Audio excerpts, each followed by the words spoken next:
What is it like being a Jamaican in Newfoundland? Hi, I'm Xavier Murphy, the founder of Jamaicans.com, and today in Jamaicans to the World, I talk to Didan, a Jamaican living in Newfoundland. Welcome, Didan. How are you? I'm thrilled. I'm cold, a little cold, but I'm thrilled to finally be here. What's the temperature there? Last like maybe an hour or so ago, I checked and it was 1 degree Celsius, but feels like -3. I feel it for you. Yes, but it's not too bad because I'm inside. Maybe if I had to be outdoors for extended periods, it would bother me, but I'm good. So, Newfoundland, is it a territory? Is it kind of independent from Canada? What is it? Okay, so Newfoundland is a large island off the east coast of Canada, and it's one part of the province called Newfoundland and Labrador. So it's the island which is a part of the province. But Okay. I should probably add that not too long ago, I think if I get the date correct, 1945 was when Newfoundland stopped being an independent country and joined Canada. So it was actually its own country with its own currency and culture and everything before it became a part of Canada. So one of the newest parts of Canada. Mm. So has a lot of that culture and a lot of those items remained? Oh, of course. And so most of the times I'm talking to someone, usually when they're trying to check to see where are you now or something, and I say I'm in Newfoundland or I'm on the island of Newfoundland. I rarely say I'm in Canada because I kind of view Newfoundland as its own entity and mainland Canada as like Canada. It's like the the culture and the history and the identity here is so distinct and rich, that I feel like I'm not in real Canada per se. It's like a whole other world. Something that people may not know is that Newfoundland has its own time zone. So Mm. while Jamaica, New York, Miami may fall into Eastern Standard Time, and you have Mountain Time, and many territories or countries can fall within the same. Newfoundland has its own time zone, Okay. so I always have to convert time once you're not on the island. I know when I was looking at the time, I was like, this is kind of unusual. It's more difficult when you also have a half an hour kind of Yes, added on yes. there and you're trying to calculate that. You're like, Yes, yes, yes. And I think that's probably a signal to the rest of the world that this is a special place. Not only that it has its own time zone, but it has like an extra half hour on it. It's just like the signs of the world. We're not normal. We're special. we're different. Well, speaking of special, the question I typically started on the top of the show is which part of Jamaica you come from? Oh, okay. So I was born in Tree. I should say that part first. So Andrews Memorial Hospital is where I was born. But I grew up in Portmore. So I'm a Portmore girl original, not a Kingstonian that came to like one of the schemes original. And I'm proud to say I'm from Independence City, which is the Whoa, nice. first, yes. I lived there. I lived in Independence City on You Miami Drive. Okay, so you are one of those which we gave, landing permits to come and join No, our. no, no, no, no. I lived in Edgewater when Garvey Mead was just being built and you could look Okay, clear across. I was okay, there from a while. Yes. okay, I okay, okay, I consider myself a Portmoreite. okay, okay. So you get your props. You get your props. So yes, I'm from what's called Old Portmore, and I'm proud to say that. Okay. And which school you representing? Oh, you mean like high school? Yes. Holy Child High, of course. All right. Props to Holy Yes. Childhood. So let's dive back in. how did you get to Newfoundland? Okay, so um, my family and I came to Newfoundland in August of 2019, and that was after a combined 8 years in Japan. So we lived in Japan for a long time, and then we decided we want to be in a different environment. I like to tell people that I'm a bit of a nomad because I move around. I've spent the last 20 years traveling quite a bit, whether I'm going just to visit on a short vacation trip or going for a month to volunteer somewhere or going to work for years, like in Japan, or I arrived here to complete a master's degree program here in Newfoundland. So I've had many reasons to hit multiple continents and and I But think but I'll continue doing that. but this is really unique because okay, you could have probably done the masters in Japan. You've been there 8 years. I'm sure you know the language and all. What Fairly well. what attracted you to Newfoundland? So you are right because I did look at universities in Japan. I even looked up to see if they were like online because I had a friend who completed her master, a similar master's program at the UA, and I think she flew back to Jamaica from Japan like for a summer cohort or something, and she finished up her master's that way.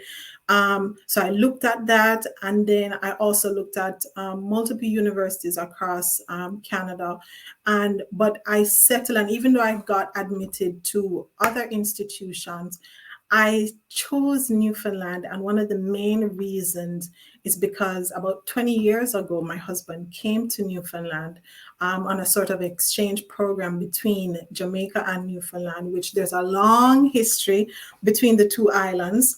And he was so impressed with his experience here, the relationships he formed, that every time someone would mention Canada, he would ask them, do you know about Newfoundland? I went to Newfoundland, and he would rave about the place. And I thought to myself, I know lots of people, family members and stuff, who either live in Canada or have visited Canada, but I don't know anyone else who raves about the location that they went to. And so I was like, I only know one person who has been to Newfoundland, and he's totally in love with the place. And so after making connections here with different people from various backgrounds, getting feedback, especially from other Jamaicans about, what is it like here? And do you like being here and that sort of thing? Then I was sold. Wow. All right. I can tell you this. When I just looked up a little bit, the only when I saw where it was and the location, all I could think about was what you started with. Cold.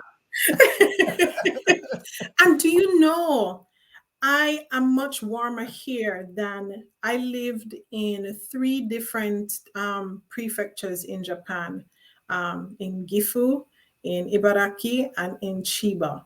And I am warmer in Newfoundland than I was in any part of Japan that I lived. It's interesting, and even compared to other parts of Canada, Newfoundland has probably some of the most snowfall and extended snowfall, but it's not as cold. Um, Mm. we had our first snowfall of this winter season. It's not even quite winter.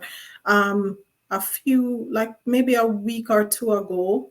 I know last year our first snowfall was in October, I think the end of October. And our last snowfall of the previous winter season was in June. So In literally June, in listen, June. I don't know if you're going to convince anybody by mentioning, snowfall in June. So yeah. No, but wait, you should hear the context. So the Monday my family thought it was like too hot because it had gone to like 30 degrees. Of course, you know, in Portmore, 30 degrees is a cool day, but it has gotten to about 30 degrees. And so they went to the beach. So that's like Monday. Or was it? It's either Monday or Tuesday. And by the Thursday, we were digging up to take out back our winter coats and everything because everything was covered with snow and it was like 0 degrees outside. Oh, So literally within 1 week in the middle of summer, you will go from blazing hot to 3 days later, you have on winter jackets. My kids had on snow pants and everything, and there's snow covered everywhere outside. from bathing suit Yes, to from bathing suit to snowsuit. so, Literally. so tell me a little bit about the locals and the natives, I guess you'd say, of Newfoundland. Okay, so Newfoundland is originally the territory, you know. So you know, like Jamaica, we have the Taino. There are indigenous people groups that lived here for, I don't know, centuries, millennia before Europeans arrived. And so there is a lot of mixture in terms of the people that you'll meet. You'll meet lots. The majority of the people who live here now are descendants of the Europeans who came. But I have been privileged to meet and work with a lot of indigenous people as well. Because I live in the city center, I live in the capital of Newfoundland, which is St. John's, and I live in the center of the city. I end up dealing with a lot of foreign-born residents. So many of my closest friends and people I hang out with, my children's friends, are hailing from whether they came to Newfoundland from a foreign country or their parents were from. A lot of them are from all over the globe. I have a kind of, so for example, my daughter's elementary school has the most diverse population in terms of nationalities in the entire province. I think, I'm not going to call numbers, but I think of like a population of maybe 250 students, they have maybe 50 odd different or 70 odd different nationalities represented. Just in like one classroom alone, you can sometimes count 5 to 10 different nationalities. But that's not the entire province. I just happen to live where majority of the mixing and mingling of cultures are. I see. So, what are the views, or when you say you're Jamaican, how do you see people view Jamaicans there? I think when I just arrived, I should mention that Newfoundlanders are very similar in the way they relate to people to Jamaicans. You know how in Jamaica, when someone comes from abroad or something, everyone wants a chance to extend hospitality to them. They want to take them here. They want to teach them Jamaican words. They want to let you taste all their food. It's the same thing. They're trying to teach you how to speak like a Newfoundlander. They want to know if you have tasted this food. Have you gone on this experience? So like going to the supermarket, you have to plan for buffer time. And that buffer time is not for traffic. It's for if a Newfoundlander stops you in the middle of the supermarket to ask you where you came from. And then they begin to launch into many stories about all the different Jamaicans they have been friends with and what kind of fun they had with them. I have had so many encounters where people just randomly walk up to me and whether I'm going to ask for help or directions or something, and when they find out I'm from Jamaica, they're like, oh, you know, I was in Ontario and I was working with this guy from Newfoundland, and they tell you his name and they tell you everything, and we had this joke and he did this, and they go on and on and on. It almost sounds like when you're in the country in Jamaica and you okay. I didn't want to say it. But that's exactly Not to what say that if the town people are not friendly and exactly. Kingston people are friendly. We're not saying that. No, no, no. Yes, We're not saying that at all. yes, yes, yes. So that's a whole lot of what the experience has been like. That Yes. sounds quite pleasant, you know. Yes, and when I mentioned earlier about the long history, so everybody knows ackee and saltfish for Jamaica, and even when you don't have ackee, people still cooking saltfish. But a lot of people don't know that while we probably get the saltfish from Norway now, originally all the saltfish that came to Jamaica came from Newfoundland Oh, because wow. Newfoundland had a big cod industry. It's kind of been shut down now, but that was a history. So back then, Newfoundland would give Jamaica codfish, or what we call saltfish, and Jamaica would give them rum. And of course, we gave them, I guess, the concentrated version, maybe what our grandparents would call JB. We gave them the concentrated version. And when it came here and they distributed it, they call it screech because one story I heard is that the first time a guy tasted it, the way he squealed it, they said, "What kind of ungodly screech is that?"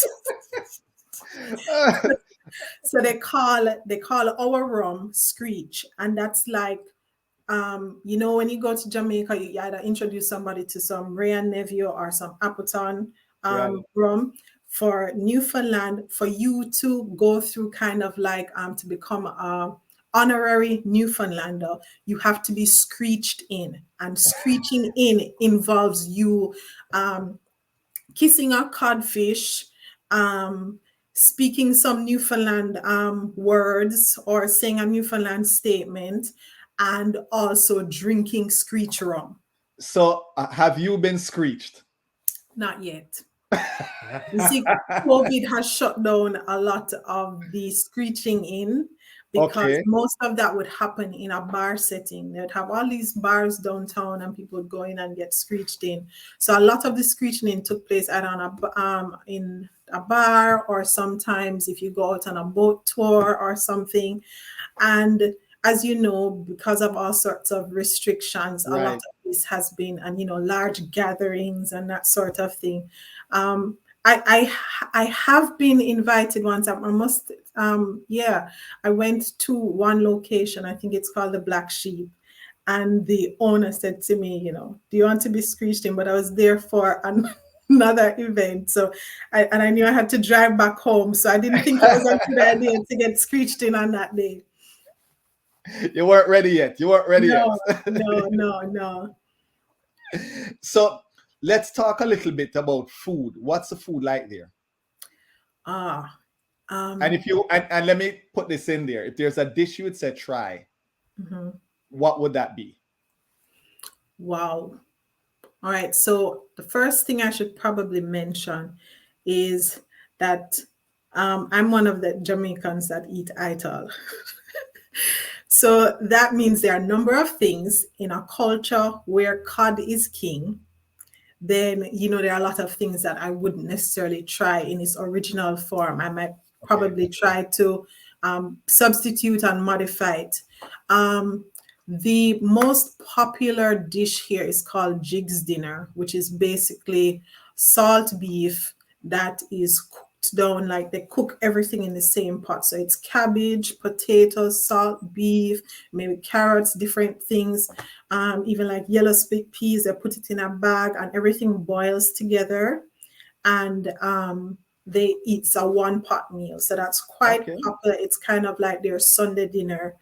And it's so so much a part of their traditional way that you can literally walk into the deli section of a supermarket and find a cold plate or a package of Jig's Dinner. So if anyone wants to look up something, Jig's Dinner, Is what we should try. yes, that I would recommend that because it's like the signature Newfoundland dish. And And for most you, go for ahead. me, Who my is favorite. Ital? Who is Ital? What challenges do you have being Ital and trying Oh, to find items there? Um, I haven't had any challenges. I think okay. Um, my challenge is probably eating more ital versus eating vegan. It's very easy to eat vegan here, but if you know, vegan can involve a lot of processed foods, whereas ital is as close to the natural form as possible. So that's probably my biggest challenge because and you know, we call Jamaica Jam Rock. The nickname for Newfoundland is the Rock. Of course, I was quite offended. Like, what do you mean you're the Rock? We are the Rock. Jamaica is the Rock. But Yes. no, it's literally the nickname is the Rock, and so they don't have a very vibrant agricultural background or practice here. So we have ferries going back and forth almost daily to deal with like bringing in food and that sort of thing. So the abundance of, say, fresh produce or farm produce that I would encounter in, say, well, I lived in Japan, it's not the same here. You have farmers Mm, markets, you have farms that you can go and buy fresh things, but it's not as diverse. If you want diversity, mm. it's literally something that's going to be imported. So it would have come on the ferry to come across. But I can find Okay. an abundance of beans, peas, legumes, all kinds of legumes, lentils, whatever I can find. I can find all sorts of different grains, whole grains, and I can get my. I mean, I've plantain, pear. I've even gotten breadfruit. Most things that you can think of that you'd want if Right. you either visit an international food store or you visit a farmer's market, you can get it in abundance without much issue. Nice. Nice. Yeah. So, what do you enjoy there? If there is a place or something, you say, Xavier, you come visit, you have to go see this. Okay, so the number one thing I tell everyone about, and it's probably my favorite thing about Newfoundland, is the experiences that you will have or the things you will see once you get towards the ocean. So we have what's called iceberg alley. So all the icebergs that come from um, Antarctica, they float down by Newfoundland. And so we can literally go up like on the top of a hill, or depending on where you live, if you're close to the coastline, you can literally see all the icebergs as they float down. And that takes place for a few months between, say, late spring into summer. You can watch the icebergs, these massive Nice. structures of ice, and you can actually book a boat to go out and float up right beside the iceberg. And we have a locally brewed beer that's made from iceberg water. So it's actually called iceberg beer. So you can get a beer that was made from iceberg water. Can you imagine? Icebergs are hundreds of years old, and you're drinking this water that came from, yes. So there's that. And another thing you can see, of course, are the whales. Oh, Lots and nice. lots of whales, different types of whales. You can see the whales. Um, you can also see what's called Atlantic puffins. These tiny little birds. They're quite cute. And if anyone has kids and they watch Netflix, they probably know about Puffin Rock. And I used to watch Puffin Rock long before I came here. And if you watch Puffin Rock and you hear the accents, they sound very much like some Newfoundland accents, the same way the birds talk in the show. And I thought about it, I'm like, okay, so Puffin Rock is about these Atlantic puffins that live on this island, and Newfoundland is called the Rock. I'm like, I'm wondering if someone came up with this concept based on Newfoundland. So yeah, we can see the Atlantic puffins, we can see different types of whales, and we can enjoy seeing the icebergs, and sometimes even the northern lights can be sighted from here. Nice. Nice. So, this question is kind of out there. I'm going to ask this one. I believe Nova Scotia is kind of, I don't know how far it is. It's Uh, nearby. So the ferry Nearby. leaves from here to, Okay. yeah. And there were Maroons from Jamaica that were sent to Nova Scotia. I don't Yes. know if any remnants were left. I believe some of them went elsewhere, even back to the continent, Yes. and so on. So Yes. again, the question I'm kind of getting to is, have you heard about any of this history, any of descendants, remnants left there, or anything? Well, what I've learned is that Black Nova Scotia culture is still very alive and well today. The community is not humongous, but they're still there. I have yet to visit Nova Scotia, but the community is still there. The history is still preserved.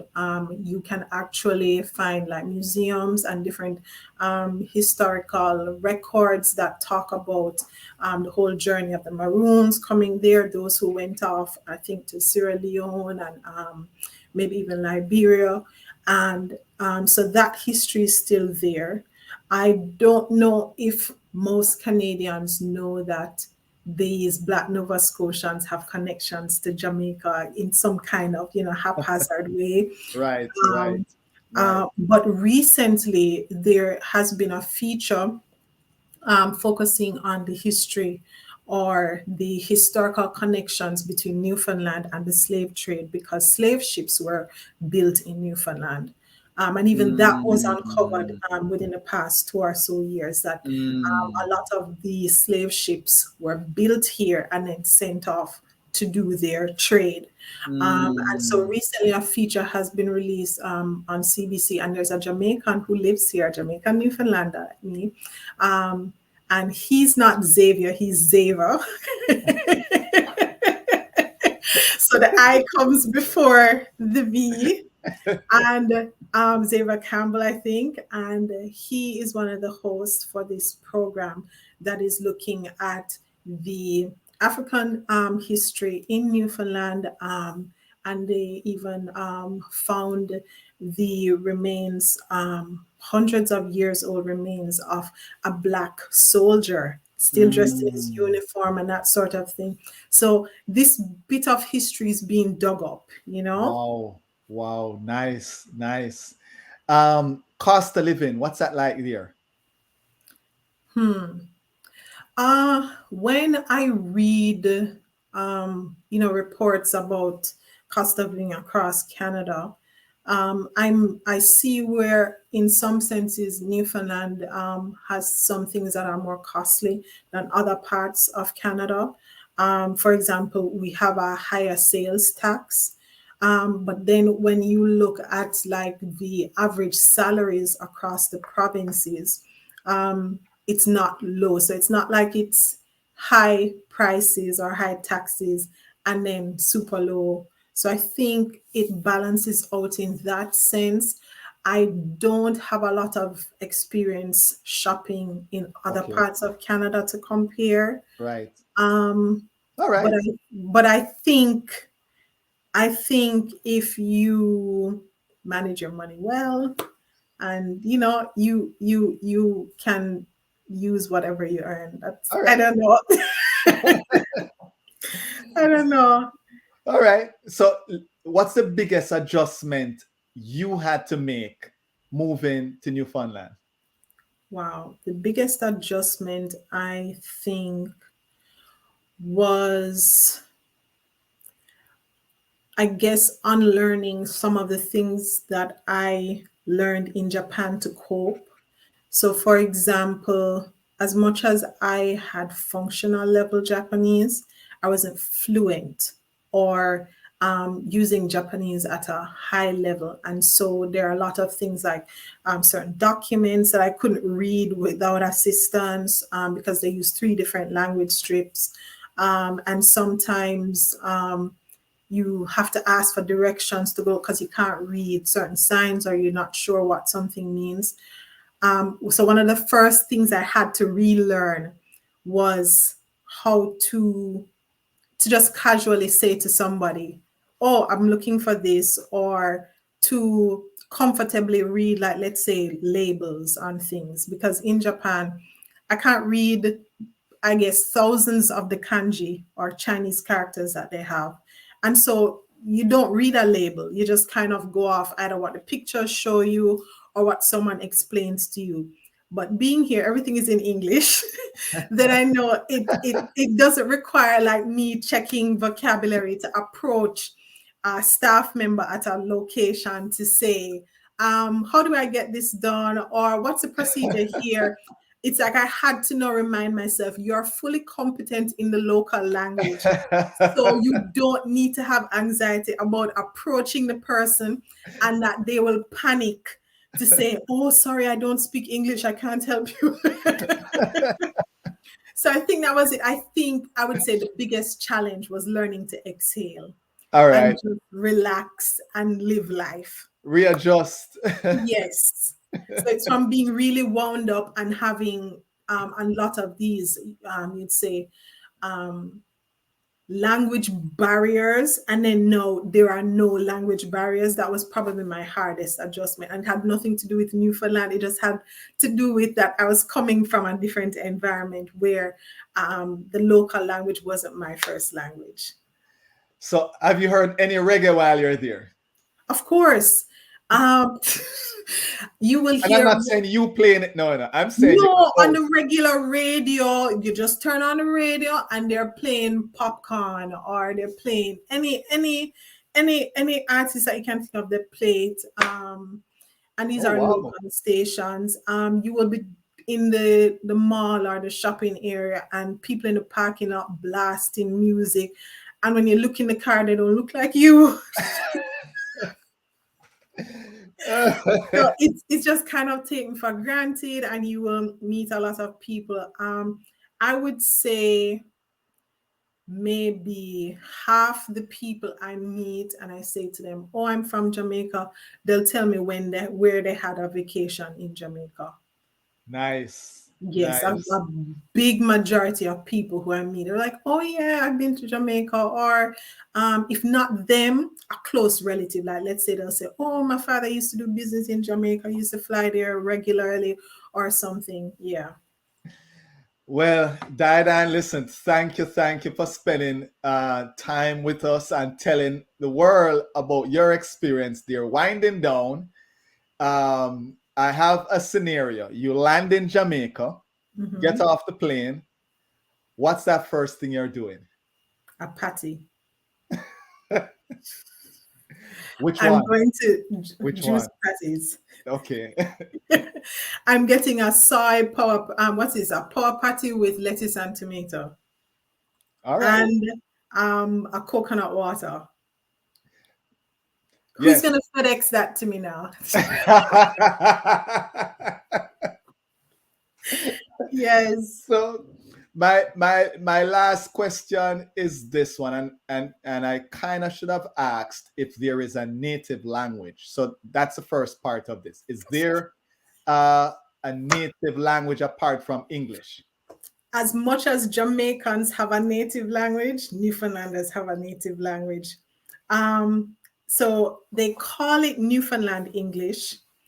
I guess in as much as, like how we have patois, they have a language here that is indecipherable to anyone who is not from here. So for example, one of them, like, so you know, like how in Jamaica we say, yeah, man. And we say, no problem, man. We say man for everything. For them, it's bye.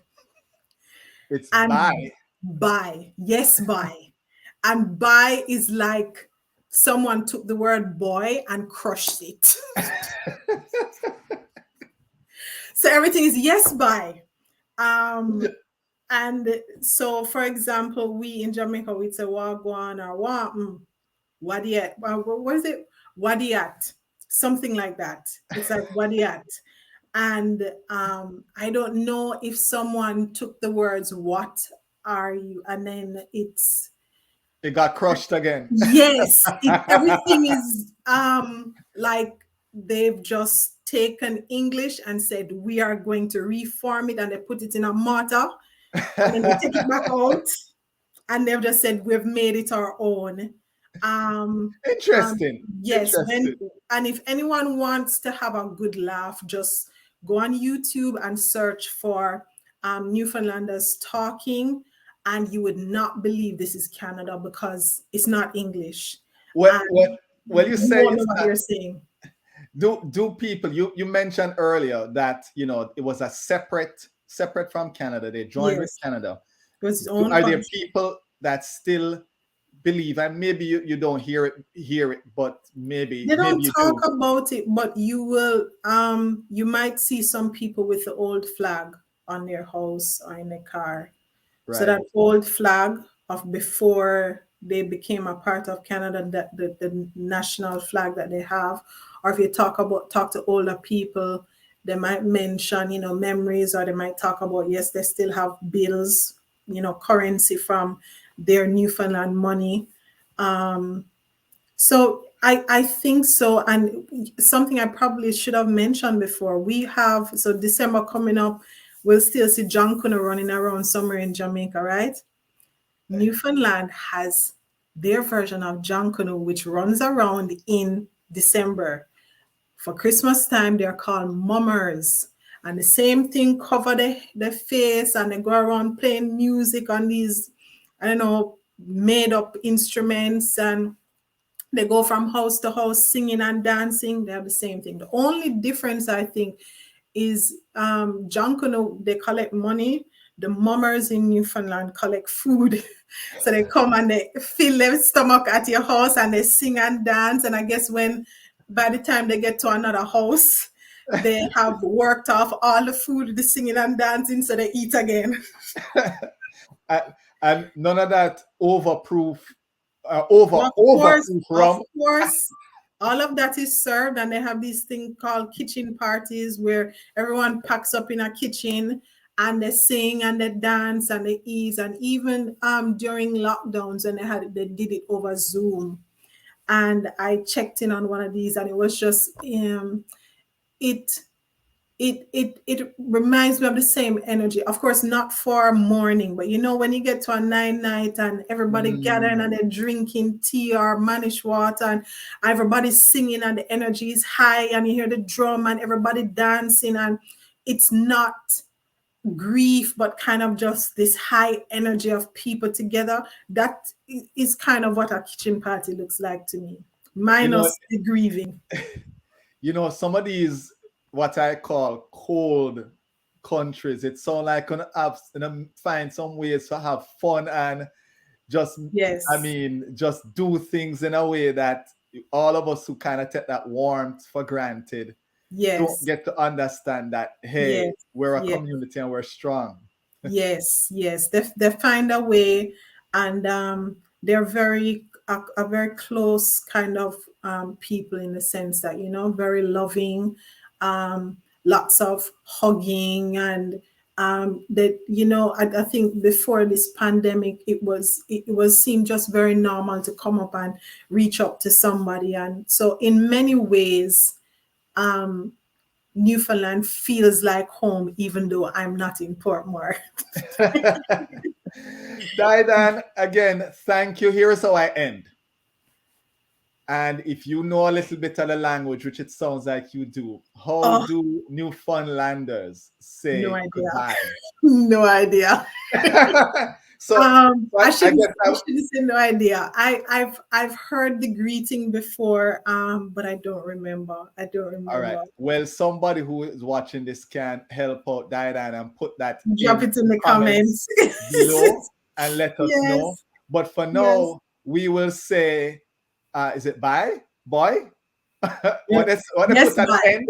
What they put at the end? What do they put at? Bye.